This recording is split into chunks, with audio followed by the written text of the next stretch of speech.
மகாராஷ்டிராவுடைய தேர்தல் முடிவு என்பது தற்போது வெளியாயிருக்கு. ஜார்க்கண்ட்ல இந்தியா கூட்டணி வெற்றி பெற்றிருக்கிறாங்க. ஆனா மகாராஷ்டிராவை பொறுத்தவரைக்கும் கடந்த நாடாளுமன்ற தேர்தல்ல 48 சீட்ல 30 சீட்டு இந்தியா கூட்டணி தான் வெற்றி பெற்றாங்க. வெறும் 17 சீட்டு தான் வந்து பாஜக வெற்றி பெற்றாங்க. அதை சட்டமன்ற தொகுதிகளாக கன்வெர்ட் பண்ணோம் அப்படின்னா, பெரும்பான்மையோடு ஜெயிக்க வேண்டிய இந்தியா கூட்டணி 50 சீட்டு கூட கிடைக்காம 50 சீட்டுக்குள்ள வந்து தோல்வி அடைந்திருப்பதை பார்க்க முடியுது. ஆனா பெரும்பான்மையே கிடைக்காத பாஜக கூட்டணி அது வெறும் 17 சீட்டு தான் ஜெயிச்சாங்க. அது சட்டமன்ற தொகுதியா கன்வெர்ட் பண்ணா பெரும்பான்மை கிடைக்காது. ஆனா அவங்க 200 தொகுதிகளுக்கு மேல ஜெயிப்பதை பார்க்க முடியுது. இந்த மாற்றம் என்பது வெறுமனே ஒரு 4 மாதங்கள்ல நடந்திருக்கு. அப்படி என்ன நடந்தது? எப்படி இந்த ரிசல்ட் இப்படி மாறியது? உங்களுடைய பார்வை? உண்மையிலேயே மிகப்பெரிய சோகத்தையும் அதிர்ச்சியையும் தான் இந்த தேர்தல் முடிவு தந்திருக்கிறது என்றுதான் சொல்ல வேண்டும். நானே இப்படி ஒரு முடிவுகள் வரும் என்று எதிர்பார்க்கவில்லை.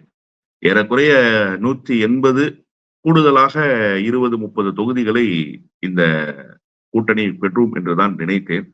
பாரதிய ஜனதா கட்சிக்கு எதிரான அலை நாடெங்கும் வீசியது என்றுதான் கருத்து கணிப்புகளும் சொன்னன. பொதுவான மக்களினுடைய பார்வையும் அப்படியானதாகத்தான் இருந்தது.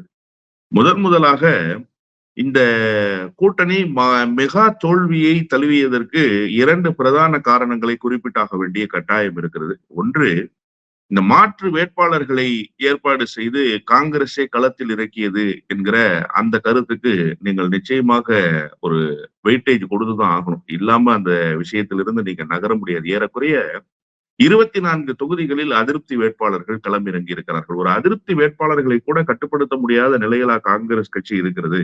காங்கிரஸ் பெற்ற தொகுதிகளே 105, 110 தொகுதிகள் தான். அதற்குள் இந்த 25 வேட்பாளர்கள் என்பது எவ்வளவு பெரிய எண்ணிக்கை. ஏறக்குறைய 20% வெற்றியை பாதிக்கக்கூடிய ஒரு காரணியாக காங்கிரசினுடைய இந்த போட்டி வேட்பாளர்கள் மாறி இருக்கிறார்கள்.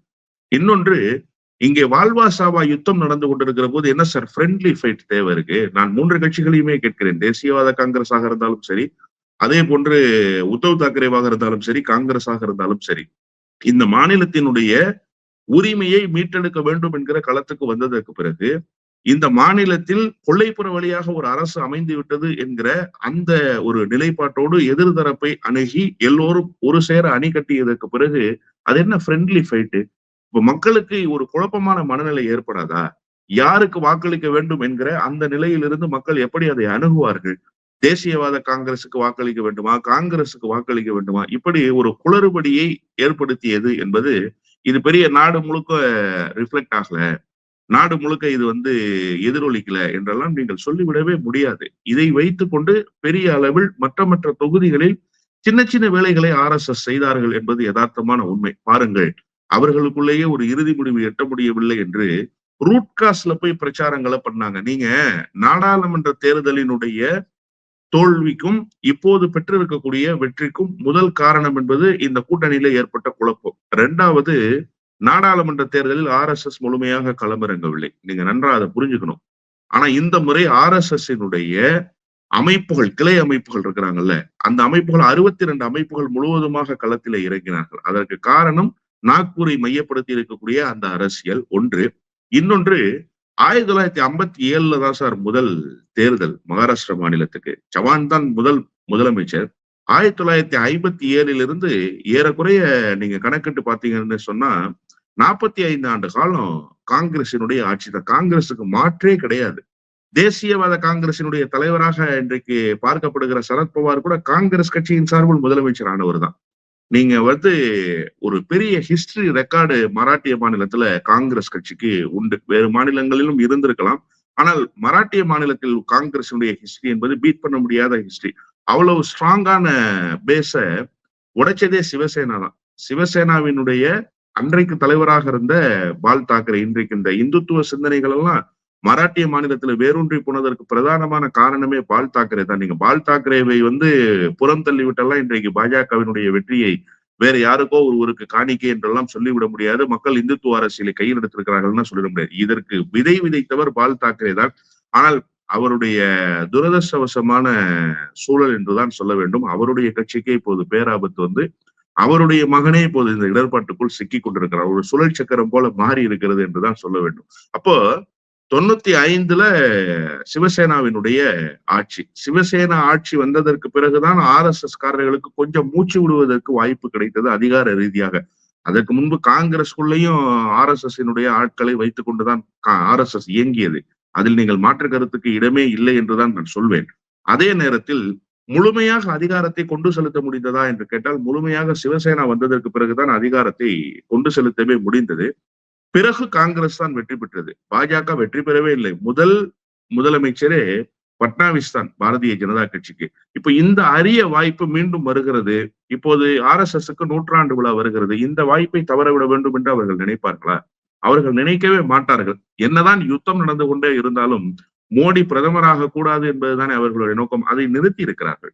எப்படி நிறுத்தி இருக்கிறார்கள்? மோடி ஒரே ஒரு முறைதான் பிரச்சாரத்துக்கு வந்தான். மோடியினுடைய பிரச்சார பலம் என்பதே மராட்டிய மாநிலத்தில் இல்லாத அளவுக்கு மோடியினுடைய அந்த ஆளுகைக்கு கீழ் தான் மராட்டிய தேர்தல் நடைபெறுகிறது என்கிற சுவடே தெரியாத அளவுக்கு அமித்ஷாவுடைய ட்ரிப் எத்தனை தடவை கேன்சல் பண்ணாங்க. இந்த தேர்தலில் பாரதிய ஜனதா கட்சியினுடைய முகங்களாக காட்டப்பட்டவர்கள் 2 பேர் தான். ஒன்னு நிதின் கட்கரி, இன்னொன்னு தேவேந்திர பட்னாவிஸ். பட்னாவிஸ் இயல்பாகவே உயர் வகுப்பை சேர்ந்தவர், அவர்களுக்கு ரொம்ப நெருக்கமானவர்.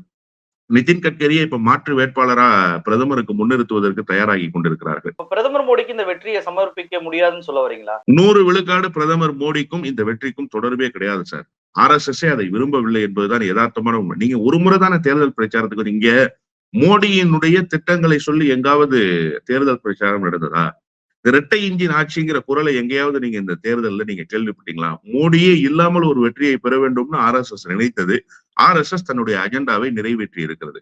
நீங்க குறிப்பா தேர்தல் ஆணையமே மோடிக்கு கட்டுப்படாத நிலையில் தான் இருந்தது என்பதுதான் யதார்த்தமான உண்மை. கேட்டா ரொம்ப அதிர்ச்சியா இருக்கும் உங்களுக்கு. என்ன சார் இப்படி சொல்றீங்க?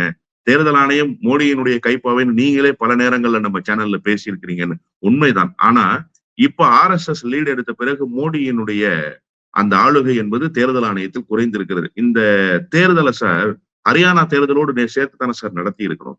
இந்த நாடாளுமன்ற தேர்தலுக்கு முன்பாக எப்படி 5 மாநில தேர்தல்கள் வந்ததோ அப்படித்தானே இந்த தேர்தலும் வந்திருக்க வேண்டும். 4 மாநில தேர்தல் என்றுதானே செய்திகள் உலா வந்தன. ஆனா ஹரியானா தேர்தலை மட்டும் தனியாக நடத்திவிட்டு திடீரென மராட்டிய மாநிலத்துக்கான தேர்தலை தள்ளி வைக்கிறோம் என்று சொன்னார்கள் அல்லவா? இதற்குள்ளேயே ஒரு சூழ்ச்சமம் இருக்கிறது. காரணம் என்ன? நாடாளுமன்ற தேர்தல் வரை அந்த உதவித்தொகையை கொடுக்காமலேயே வைத்திருந்தார்கள். 5 மாதத்துக்கான உதவி தொகையை ஒரே ஸ்லாட்ல பேங்க் அக்கௌண்ட்ல 5000 ரூபாய் போடுறாங்க சார். நீங்க இதை ஓட்டுக்கான பணம்னு எடுத்துக்குவீங்களா? இல்ல உதவி திட்டம்னு நீங்க எடுத்துக்குவீங்களா? வளர்ச்சி திட்டம்னு நீங்க எடுத்துக்குவீங்களா? இப்ப இந்த நாடாளுமன்ற தேர்தலில் பெற்ற வெற்றியை ஏன் இப்ப பெற முடியலன்னு நீங்க கேட்டீங்கல்ல, அந்த பாயிண்ட்டுக்கு நான் வர்றேன். காரணங்களை இப்ப அடுக்கிக் கொண்டே போறதுனால இன்னொரு செய்தியும் நாம சொல்லியாக வேண்டி இருக்கு. நாடாளுமன்ற தேர்தலுக்கு முன்பு இந்த அரசு எப்படியெல்லாம் மக்களை வஞ்சிக்கிறது என்கிற பிரச்சாரத்தை முன்னெடுத்தார்கள். ஆனால் இந்த முறை அஜித் பவார் திருவாய் மலர்ந்தாரு. இந்த அரசு அமைவதற்கே ஒரு கார்பரேட் முதலாளியாக இருக்கிற அதானி தான் காரணம் என்று பேசினார். எந்த தேர்தல் பிரச்சாரத்தில் இதை பெரிய அளவுல நீங்க பேசுனீங்க? ராகுலை கூட எடுத்துக்கொள்வோமே, நான் ராகுலை குறை சொல்லவில்லை. ஆனால் மராட்டிய மாநிலத்தினுடைய பிரச்சனையை எடுத்துக்கொண்டு போய் தாராவியை இத்தனை கோடிக்கு ஏலம் போட்டு வித்து விட்டார்கள். அதானி தான் இங்கே பிரதான பங்கு வகிக்கிறார். அதானிக்கு தாரை வார்ப்பதற்காகத்தான் இந்த ஏற்பாடுகளை எல்லாம் தேர்தல் மூலமாக அவர்கள் செய்கிறார்கள் என்கிற பிரச்சாரத்தை எங்கே கொண்டு போய் செய்தார்? ஜார்க்கண்ட்ல போய் செய்தார். அப்ப இந்த மாநிலத்தில் செய்ய வேண்டிய பிரச்சாரம் எந்த இடத்தில் தொய்வை தழுவியது? அஜித் பவார் இப்படி பேசியதற்கு பிறகும் பாஜகவோடு இணக்கமாக தேர்தலை சந்திக்க முடிந்தது. சிவசேனாவோடு இணக்கமாக தேர்தலை சந்திக்க முடிந்தது. ஆனால் இந்த கூட்டணியால் அந்த பிரச்சாரத்தை வேகமாக முன்னெடுக்க முடிந்ததானா? வேகமாக முன்னெடுக்க முடியல. நீங்க நாடாளுமன்ற தேர்தல்ல இன்னொரு யுக்தியை அவங்க கையாண்டாங்க. மக்கள் நல பிரச்சனைகளை சொல்லி இந்த அரசு எப்படி வஞ்சிக்கிறது, ஒன்றிய அரசு எப்படியெல்லாம் வஞ்சிக்கிறது என்று பேசியது மக்களிடத்துல எடுபட்டது. ஒன்றாச்சா? ஆனா இந்த முறை ஏன் எடுபடலைன்னு கேட்டா, திட்டங்களை செயல்படுத்துகிற அதிகாரம் பாரதிய ஜனதா கிட்ட இருந்தது. மாநில அதிகாரமும் பாரதிய ஜனதா கிட்ட இருந்தது.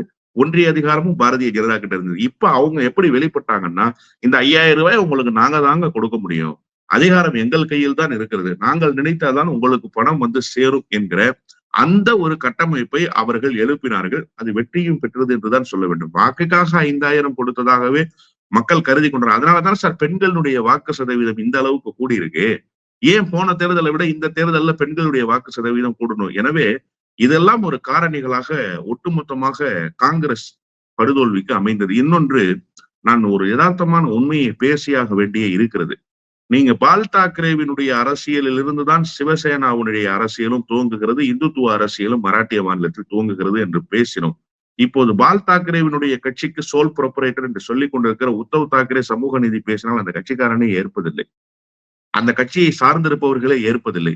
மாநில சுயாட்சி என்று பேசினால் அந்த கட்சியை சார்ந்திருப்பவர்களே ஏற்பதில்லை. அதனாலதான் ஏக்நாத் ஷிண்டே தலைமையிலான சிவசேனாவா, உத்தவ் தாக்கரே தலைமையிலான சிவசேனாவான்னு வருகிற போது ஏக்நாத் ஷிண்டே நிறம் மாறாமல் இருப்பதாகவே அவர்கள் நினைக்கிறார்கள்.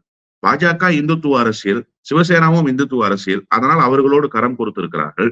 எந்த காரணத்தை கொண்டும் இங்கே காங்கிரஸ் வந்துவிடக்கூடாது, காங்கிரஸ் வந்துவிடக்கூடாது என்பதற்காக களமாடுகிற கட்டமைப்பு. இந்த கட்டமைப்பை ஏக்நாத் ஷிண்டே இவரை விட சிதலைமுடையாமல் வைத்திருக்கிறாரு. அந்த தொண்டர்களை இவரை விட அவர் உயிர்ப்பாக வைத்திருப்பதாக அந்த தொண்டர்கள் கருதுகிறார்களே, அதனால் அவர்கள் அந்த வெற்றியை பெற முடிகிறது. ஆனால் இன்னமும் இவர் தன்னை ரூட் காஸ் பண்ணிக்காமலே இருக்காருன்னு தான் நான் சொல்லுவேன். உத்தவ் தாக்கரேவை பொறுத்த வரைக்கும் எந்த கட்டமைப்போடு நீங்கள் இந்த இயக்கத்தை நடத்தினீர்களோ அந்த கட்டமைப்பு சிதைந்து போயிருக்கிறது. உங்களுடைய இந்துத்துவ கோட்பாடு அடிபட்டு போயிடுச்சு காங்கிரஸோடு. அதற்காக நீங்க கேட்கலாம், உடனே காங்கிரஸ் கூட்டணியிலிருந்து வெளியேற வேண்டுமா என்று சொல்லி. நீங்க ஒரு தேர்தல் வெற்றியை உங்கள் கட்டமைப்பை மீட்கிற வரை இந்த கட்டமைப்பை சிதையாமல் பாதுகாக்க வேண்டிய பொறுப்பு தலைவருக்கு இருக்கிறது தானே. இப்ப நீங்க தொடர்ந்து மாறுபட்ட இடத்துக்கு வந்து சேர்ந்து இருக்கிறீங்களே, இது ஒரு பெரிய சோர்வை அவர்களிடத்துல தந்திருக்கிறது என்றுதான் நான் கல யதார்த்தத்திலிருந்து புரிந்து கொள்கிறேன். எனவே இந்த தேர்தலில் இவையெல்லாம் ஒரு பெரிய பங்கை ஆற்றி இருக்கின்றன. பாஜக மிகப்பெரிய வெற்றியை இதன் மூலமாக ஈட்டி இருக்கிறது என்றுதான் சொல்ல வேண்டும். இவற்றையெல்லாம் கடந்து வழக்கமாக சொல்லப்படுகிற குற்றச்சாட்டுகள் இப்போதும் தலை தூக்க துவங்கி இருக்கின்றன. ஆனால் வழக்கம் போலவே வாய் மூடி மௌனம் சாதிக்கிறது தேர்தல் ஆணையம். அந்த 99% பேட்டரி பிரச்சனை ஹரியானாவிலும் இருந்தது, இப்போதும் இருந்தது. சரத்பவார் கட்சியை சார்ந்திருக்கக்கூடிய தேசியவாத காங்கிரசினுடைய ஒரு உறுப்பினர் இப்போது அந்த பரபரப்பு குற்றச்சாட்டை எழுப்பி இருக்கிறார். அது எப்படி சார் கடைசி நேரத்துல 11% போலிங் நடந்ததுன்னு கேட்டா அதுக்கும் தேர்தல் ஆணையம் பதில் சொல்ல மாட்டேன்றாங்க. இப்போ இந்த இவிஎம் மிஷின்ல 18 சுற்று வரைக்கும் சீராக போய் கொண்டிருந்தது. திடீர்னு 18வது சுற்றுல பேட்டரி 99% சார்ஜ்ல இருக்கிற இவிஎம் ஓபன் பண்றாங்க. அங்கெல்லாம் பாஜக லீடிங்ல போகுதுன்னு கேட்கிறார். அந்த குற்றச்சாட்டுல நியாயம் இருக்கத்தானே செய்யுது. அந்த குற்றச்சாட்டை நீங்கள் மறுதளிக்கவே முடியாது. எப்படி நீங்க மறுதளிப்பீங்க அந்த குற்றச்சாட்டை? அது எப்படி சார் ஒரு நாள் முழுக்க இயங்கி இருக்கிற இவிஎம் மிஷின் சார் 3 நாட்கள் பூட்டி வைக்கப்பட்டிருக்கு சார். அவ்வளவு ஸ்ட்ராங்கான பேட்டரியா சார்? நம்ம போன்லாம் 8 மணி நேரம் தாங்க மாட்டேங்குது சார் சார்ஜ்.